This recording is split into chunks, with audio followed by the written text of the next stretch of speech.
roots of Orthodox spirituality. Lord, have mercy, Lord, have mercy.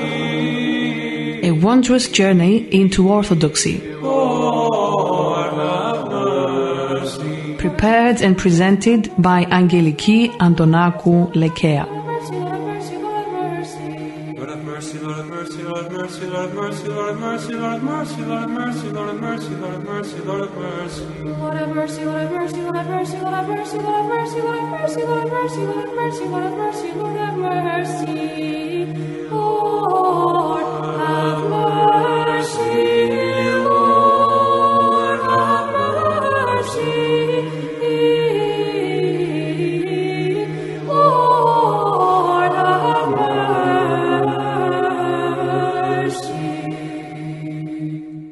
Hello, dear listeners. We are continuing to read from the book Family Life, the fourth volume in the series Spiritual Counsels by Saint Paisios.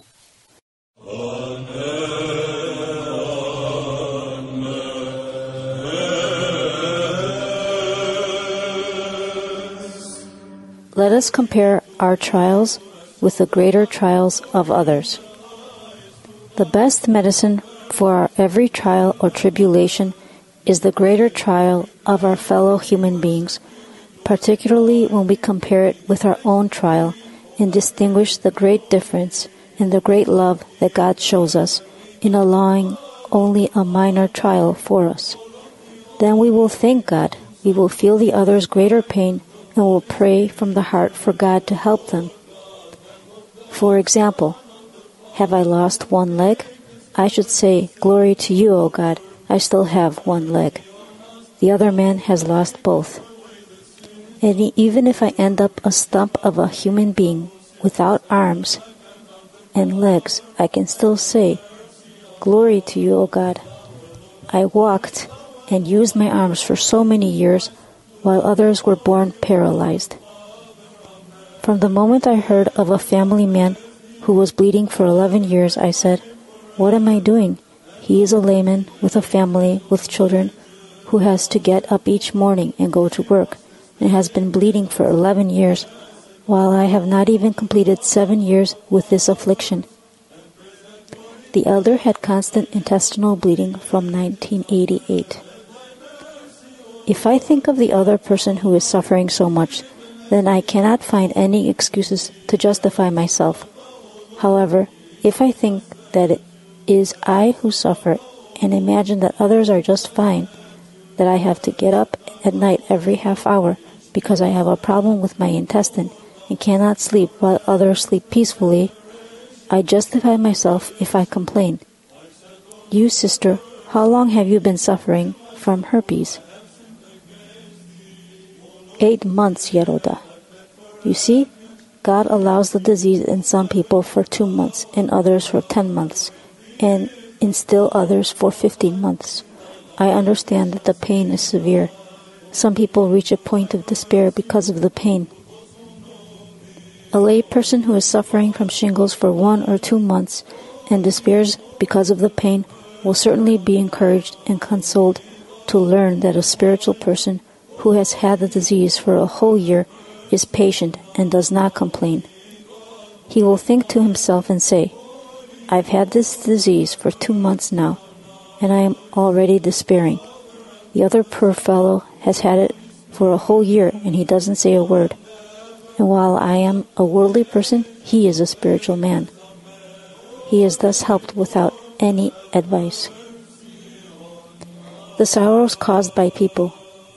Yeroda, when someone patiently endures, in accordance with God, the sorrows and injustice inflicted upon him by others, does the patient endurance cleanse him from the passions? It certainly does. It makes him shine. Is there anything more sublime than that? He can thus pay off the debt of sins. You see a criminal who is beaten, locked up in prison, where he carries out his small rule of retribution, and if he sincerely repents, is spared the eternal imprisonment. Is it a small thing to pay off through such a trial an eternal debt? Endure every sorrow with joy. The sorrows inflicted upon us by others are sweeter than all the syrups offered to us by people who love us.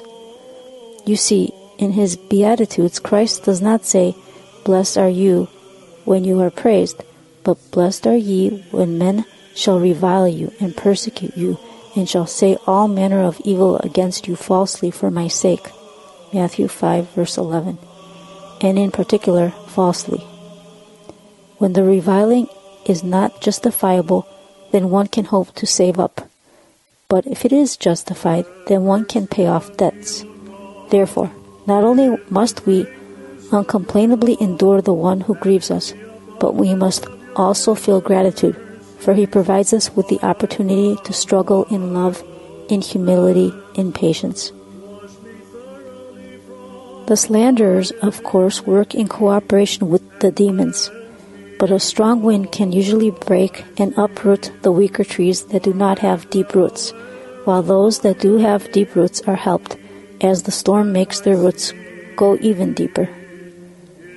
We must pray for all those who revile or slander us, asking God to give them repentance, enlightenment, and health, and not allow in us even the slightest trace of hatred for them. We should only keep the experience from the temptation, and throw away all the bitterness, keeping in mind the counsel of Saint Ephrem. If you should happen to be slandered, and then the purity of your conscience is manifested, be not prideful, but serve the Lord in humility, as he redeems you from the slander of men, that you may not fall as an exquisite corpse. Saint Ephrem the Syrian Works. The Garden of Banaiya. Chapter 2. Illness. Illnesses help people. Yeroda, what is the meaning of the expression good paradise? It means to have a good journey into paradise. Yeroda, can it mean to go to the good paradise? Have you ever heard people talking about a bad paradise? In any case, for one to go to sweet paradise, he must taste much bitterness here in this life, and have the passport of tribulations in hand. Look at what happens in the hospitals, what tragic dramas, what pain people endure, how many mothers, the poor things, undergo surgery or procedures while thinking of their children and being concerned about the entire family. How many family men have cancer, undergo radiation therapy, and what troubles they have. They can't go to work, but they still have to pay the rent and so many other bills. Others who have their health have a hard time making ends meet, so you can imagine how much more difficult it must be not to have your health and to force yourself to work in order to at least meet your obligations. I am so worn out by the problems of people. I hear so many things each day. Constantly there are troubles, difficulties, bitterness in the mouth all day long, and in the evening I lie down to rest without having eaten. Although I feel bodily tired, I also feel inwardly rested. Yeroda, does illness always help people? Yes, it always helps a lot. Illnesses help people to find the mercy and forgiveness of God when they do not have virtues. The Greek term exiliosis in Orthodox theology does not have the legalistic notion of atonement of Western theology, but expresses rather the merciful and loving activity of God to instruct and guide the sinful person toward the goal of salvation. Health is a great gift, but the good provided by illness cannot be had through health. It is a spiritual good. It is a very great benefaction, very great. It cleanses us from sin, and sometimes even earns us wages. The soul of a person is like gold, and illness is like the fire which purifies it. You see, even Christ said to St. Paul, "My strength is made perfect in weakness." 2 Corinthians 12, verse 9. The more one suffers trials and tribulations through illness, the more he is purified and sanctified, as long as he is patient in his illness and accepts it with joy. Some illnesses need only a little patience, and God permits them in order to give a person some wages and to take away some of his shortcomings. This is because a physical illness can aid the healing process of a spiritual illness. The spiritual ailment is neutralized by the humbleness brought on by the physical illness. God utilizes all things for good. Everything that He permits is for our spiritual advantage.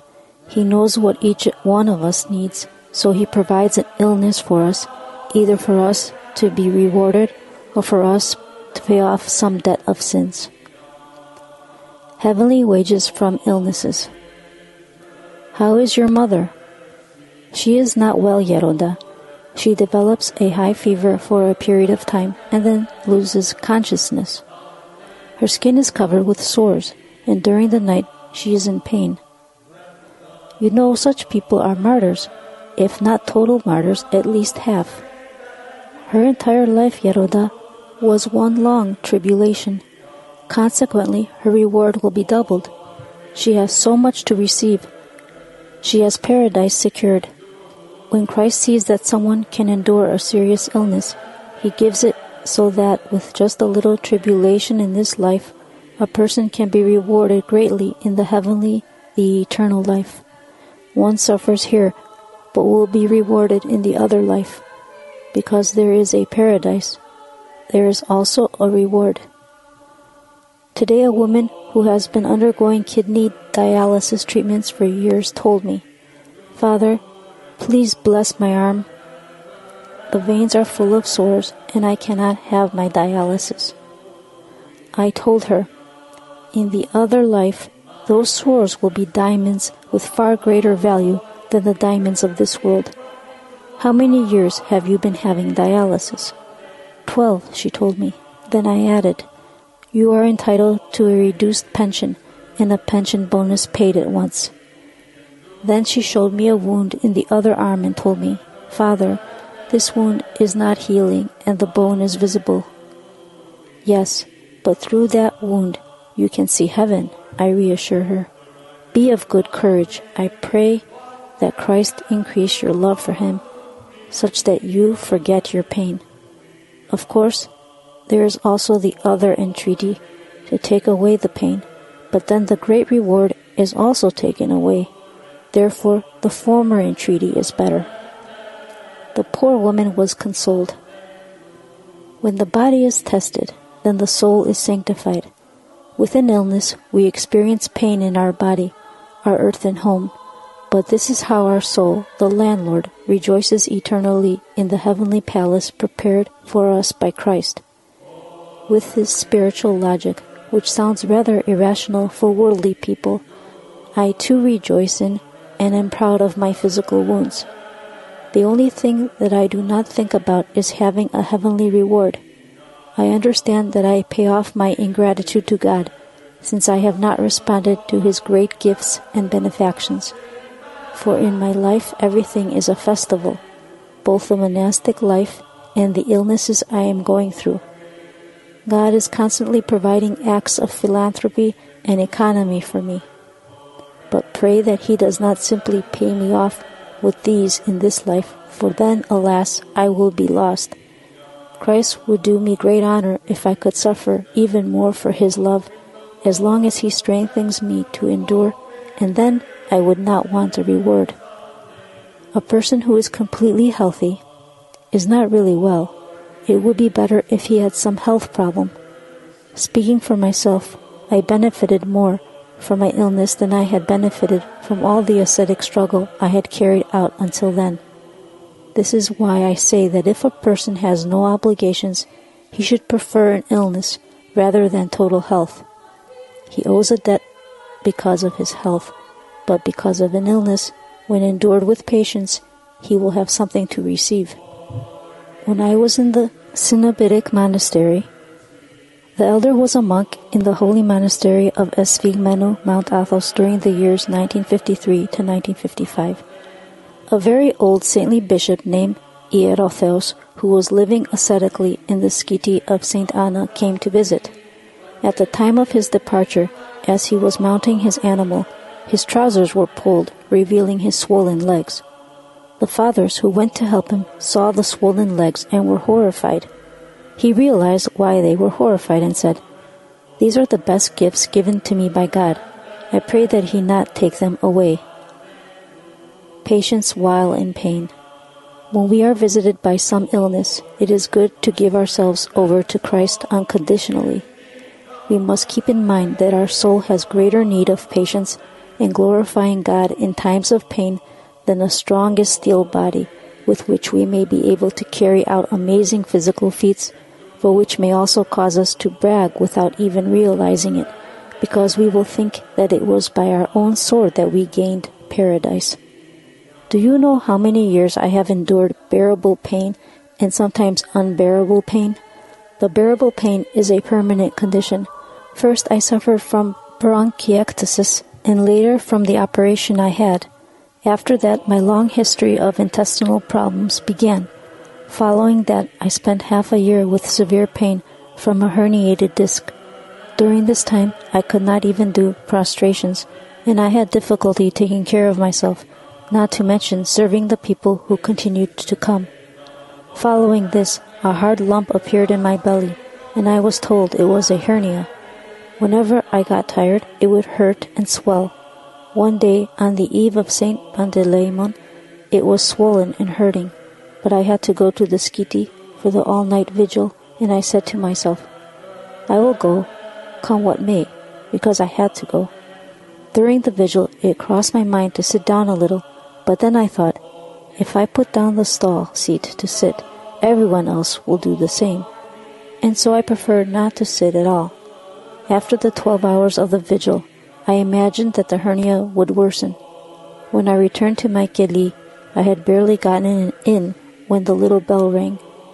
"Father, open up," I heard someone calling. I smiled and thought, "Good, now we will go non-stop." In fact, more and more people came that day. In the evening, when I had finished with everyone, I realized that the pain had completely gone away. The next day, when I had rested, it appeared again. After that, it would both bother me and hurt me, but I would even admire it. Since Christ knew about the pain, he also knew that it helped me, which was the reason why he allowed it. This went on for 5 years. Do you have any idea of how difficult it was? And what happened later, Yeroda, when you had problems with your legs? That was something else. I couldn't stand up. When people came to visit, I had to force myself to stand up. That went away, only for the hemorrhaging to begin. They told me it was ulcerative colitis. That was yet another story. Another 7 years with bleeding and pain. But do not worry, only pray for the health of my soul. I am happy that God has honored me and given me this gift, and I do not want him to take it away. Glory be to God. He allows it in order that I be helped in this way. This is how we take our examinations in patience. Now this, later that. For you have need of patience. Hebrews 10, verse 36. For if we, who have a little fear of God, do not have patience to endure, what will those who are in the world do? But I do see many lay people who outdo us, monks, in virtue. My parents told me that when the people of Farasa got sick, they would not run for a cure immediately to Hesychasterion. That is how the residents of Farasa used to call Saint Arsenios of Cappadocia after his pilgrimage to the Holy Land. Hesychasterion is a compound word from Haji, meaning pilgrim, and Effendis, meaning person with authority. They first endured the pain as much as they could, with philotimo and patience, for they considered suffering to be a blessing. They would reason, "Let me torment my soul a little for the sake of Christ, since he suffered greatly to save me." They would go to Hesychasterion to heal them only when they saw their work falling behind and their families suffering.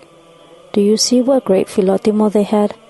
If those lay people had thought that way and had such patience, how am I, the monk, supposed to think? Christ said, "In your patience possess ye your souls." Luke 21, verse 19. You see, God was not as pleased with the charity of Job when he had all of his great wealth, as he was with his patient endurance during the time of his tribulations. See the book of Job in the Old Testament. Yaroda, when you say that a sick person is patiently enduring his illness, do you mean that he does not show at all that he is in pain? Only in the final need may he let others become aware of it. He may say that he is hurting, but not to what degree. For if he does not make it at all known to others, they may in some way be scandalized by some of his behavior. For example, if a monk is ill and suffering from something and cannot attend the worship service, then someone may be harmed by not having good thoughts about the monk's absence. Facing our pain. Yaronda, what pain do you consider unbearable? The pain that makes tears run from our eyes. These tears are not the tears of repentance, nor the tears of joy. Where do they belong? What do you think? Are they not the tears of martyrdom, Yaroda? Exactly, they are the tears of martyrdom. Yaroda, when I have severe pain, it is difficult for me to say, "Glory to you, O God." Why do you have this difficulty? Think of the suffering and pain of Christ, beating, reviling, whipping, and crucifixion. And he endured everything. He had done no violence, neither was any deceit in his mouth, for our salvation. And you, when you are in pain, should say, "For the sake of your love, O Christ, I will endure." Yaroda, what is needed to get beyond the pain? Manliness, forcefulness is needed. And how does one face unbearable pain? If he is a worldly man, with a song, and if he is a spiritual man, with psalmody, the chanting of hymns. Once my father had a high fever and a severe headache.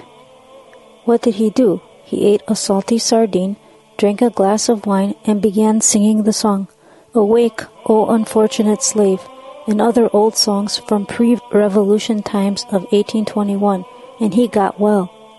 We too ought to chant hymns to dispel the pain. One day I caught a cold, and I had a very severe headache that made my head feel ready to break open. I started chanting a very pleasant hymn, and my headache went away.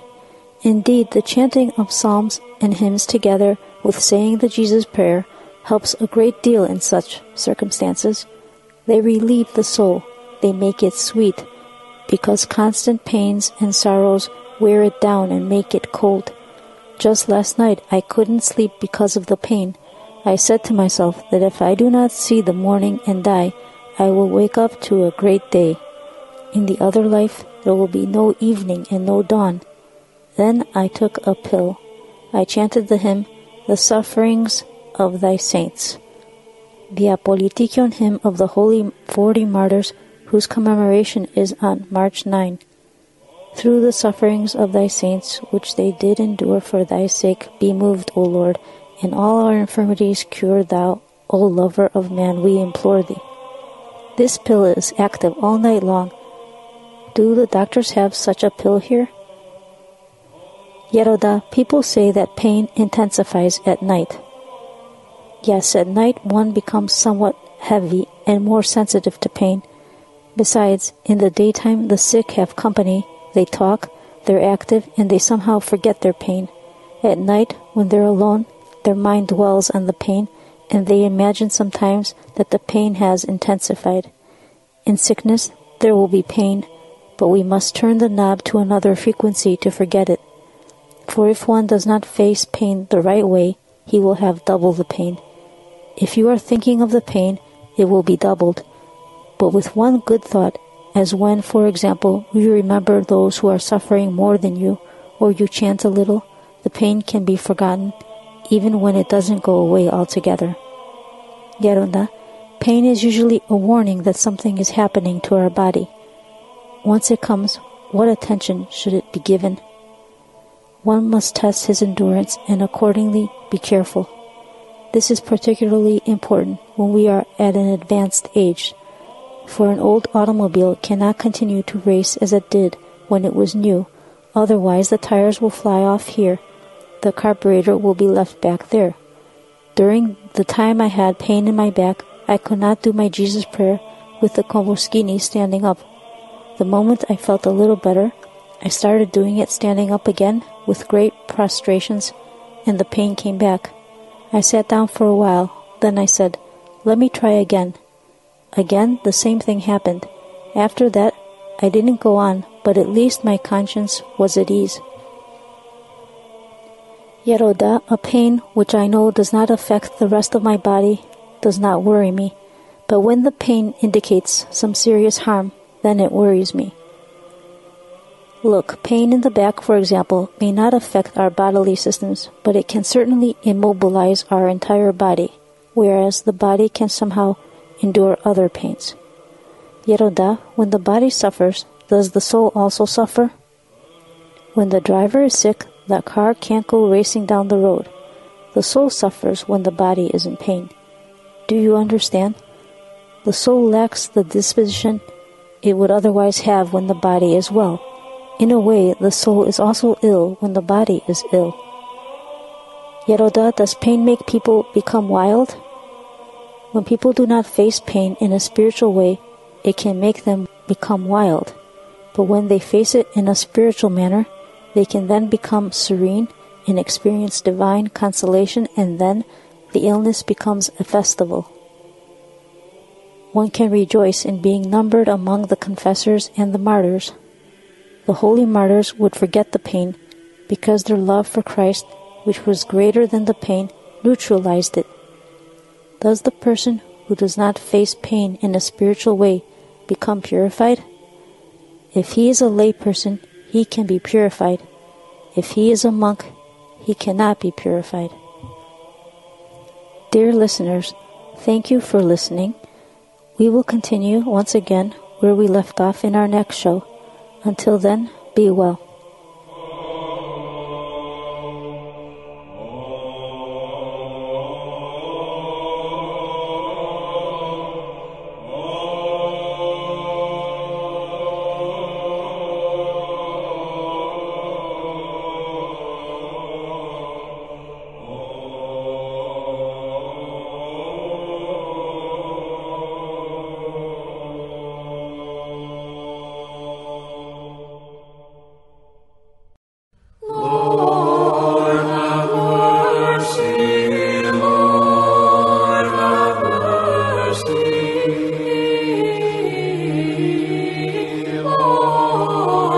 Readings of Orthodox Spirituality. Lord have mercy, Lord have mercy. A wondrous journey into Orthodoxy. Lord have mercy. Prepared and presented by Angeliki Antonakou, Lekea.